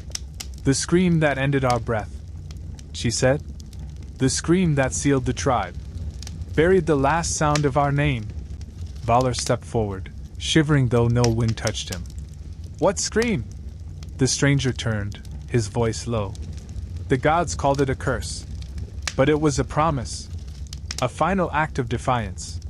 When they came with fire and silence, when Odin sundered the root and erased their names, one among the tribe, the voice keeper, stood at the mouth of this fjord." She sang. The woman continued. "One note. One long, endless breath. A scream not of terror, but of memory." "And the sea froze," Herrick whispered. "Not with ice," said the stranger. "With listening." He stepped to the edge of the black water.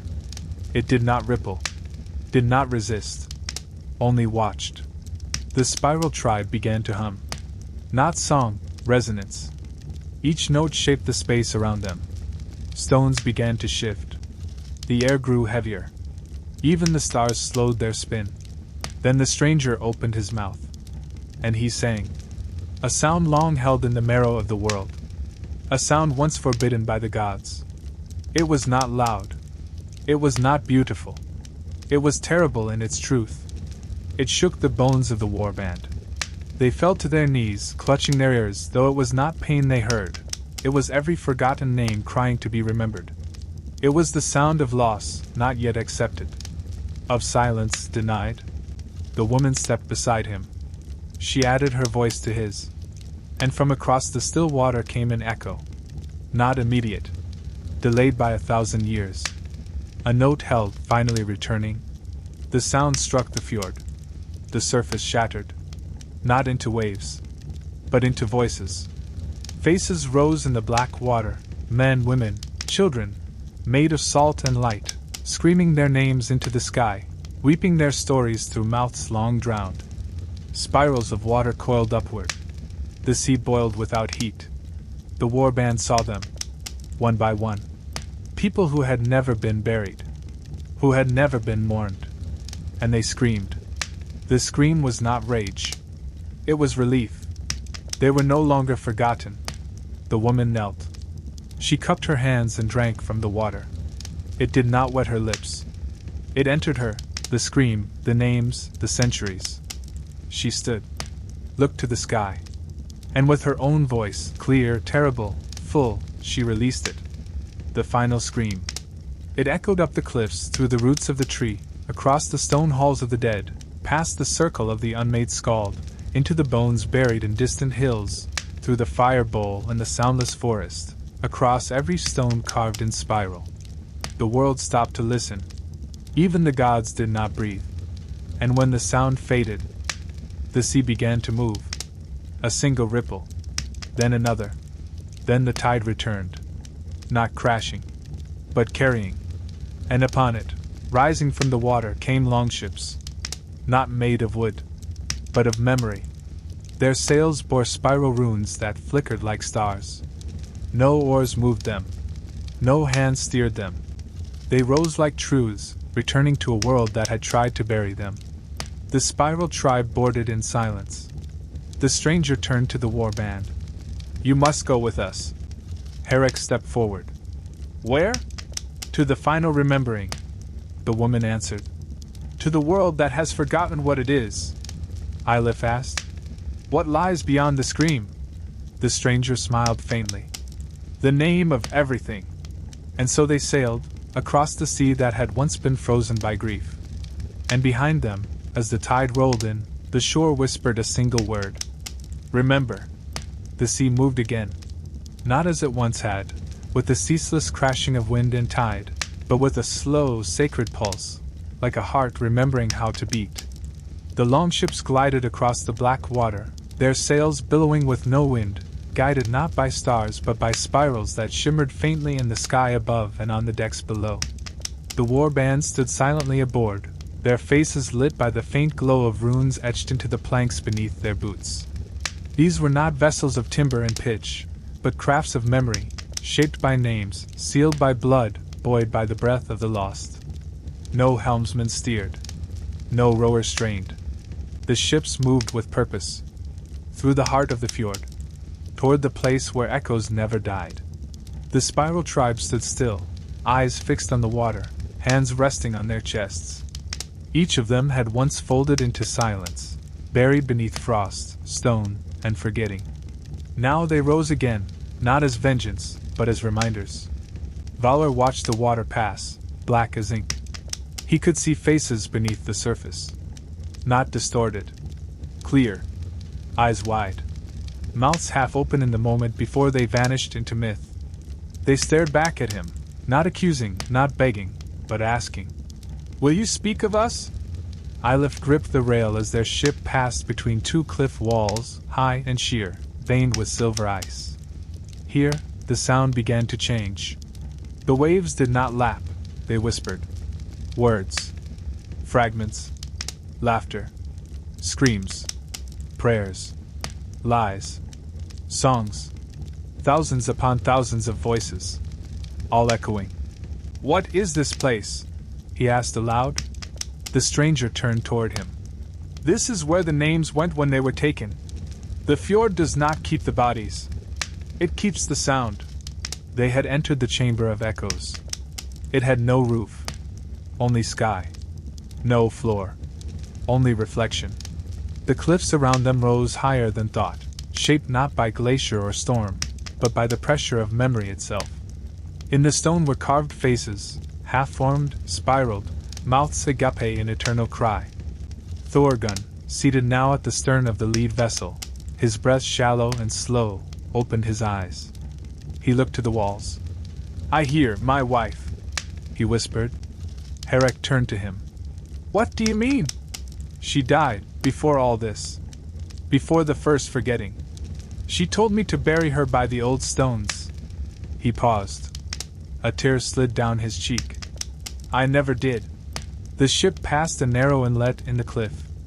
From its hollow, a soft voice echoed, a woman's voice, singing a lullaby that no man alive had heard in a generation. Thorgun wept. He remembered. The woman, the unfrozen memory, stood at the bow. Her hands were clasped. Her face was pale, but her voice, when it came, was full. "They wait to be carried." "Carried where?" asked Herrick. "To the final shore," said the stranger. A sudden cry echoed across the cliffs, loud, raw, piercing. It was not human. It was echo itself. The sound twisted, repeated, returned. It became a chant, a dirge, a litany. The cliffs vibrated. Spirals in the water began to glow.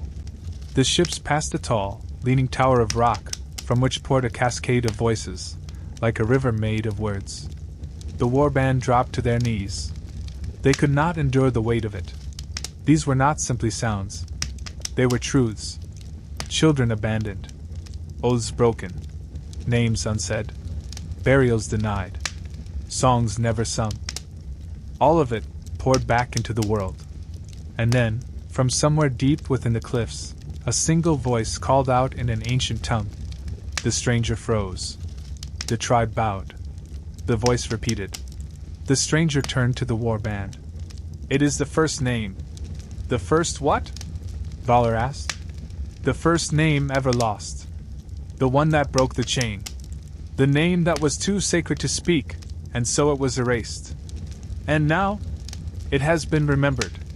The cliffs cracked. A narrow channel opened ahead. The ships veered unsteered. The walls gave way to a wide inlet, ringed with standing stones, 12 in all, each carved with a spiral rune that burned with silver light. At the center, an altar of black stone, floating on the surface of the water, as though the fjord itself lifted it. The ship stopped. Stillness fell. The stranger stepped down, walking across the water to the altar. He turned. This is the end of the forgetting. He looked to Thorgunn. Come! The old man rose slowly, helped by the woman. He stepped onto the altar. Kneeling, he placed his hands upon the stone. And he spoke. Not a poem. Not a song. A list. Names. Thousands of them. One by one. Each name echoed through the cliffs, passed back and forth between the stone, into the fjord, into the sky. Each name became a light. And the sky, once filled with spirals, now sparkled with stars. Not new stars. Restored stars. The constellations of the tribe. The names of the lost. The war band bowed their heads. The spiral tribe closed their eyes. The water grew still. And the echoes fell silent, for the first time in 1,000 years. There was no more need for echo. The names had returned. The waters of the Black Fjord shimmered with starlight, not reflected, but emanating from within. The echoes had quieted. The cliffs no longer whispered. The altar of names now drifted slowly toward the heart of the inlet, carrying the stranger and Thorgunn upon its smooth black stone. The war band watched from the decks of their memory-shaped longships, no longer warriors, no longer merely men. They had become bearers, each marked by the rune of remembrance, each holding a name not their own.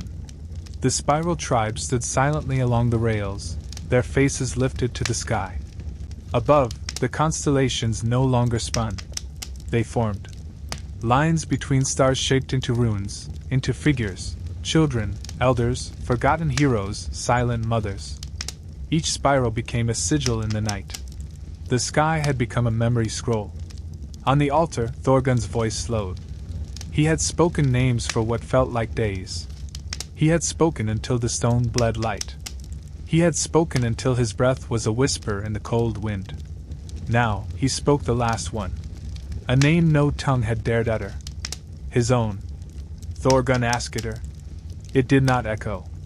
It landed, in the water, in the sky, in the bones of the mountains.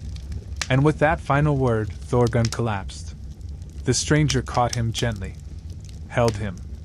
Thorgunn smiled. I was never meant to return, he whispered. No, said the stranger. You were meant to remember. And with a final breath, he closed his eyes. He did not vanish. He did not fade. He remained, seated still, whole. He had become part of the altar. Part of the name. The fjord grew glass smooth once more. The spiral tribe raised their arms. And the longships began to turn. Not by wind. Not by oar. By purpose. They sailed back through the cliffs. Through the chamber of echoes. But now, no voices called from the stone. The fjord was quiet. At peace. Behind them, the altar drifted farther and farther out, until it vanished into the black horizon. A final spiral of light rose where it disappeared. Then it too was gone. Vanished. Without a trace. Just as the tribe once had. But this time, not in silence. This time, they left behind their names. Their songs. Their roots. The frost that had never melted now softened. The land that had forgotten began to stir. The stone circles cracked open. The trees of the soundless forest rustled again. The blood on Yggdrasil's root was gone. The hollow god wept firelight once more. And across the high ridges of Nordfell, ravens flew, not crying, but carrying. Carrying stories. The warband disembarked on distant shores. No one greeted them. No one had to. They scattered like seeds, each to a different land, a different village, a different hearth. And they told. They carved the spirals in stone. They sang the names beside fires. They taught their children to whisper into the wind so the wind would remember. And when they died, their graves bore no gold. Only a single rune. Not a grave marker. But a door. And in the generations that followed, the story spread. Of a tribe that vanished. Of a fjord that stilled the sea. Of a scream that saved the names. and though no map marked the way, sometimes, when the stars spiraled just right above the northern cliffs, someone would remember. And in remembering, they would know. The tribe was never lost. They were only waiting to be remembered.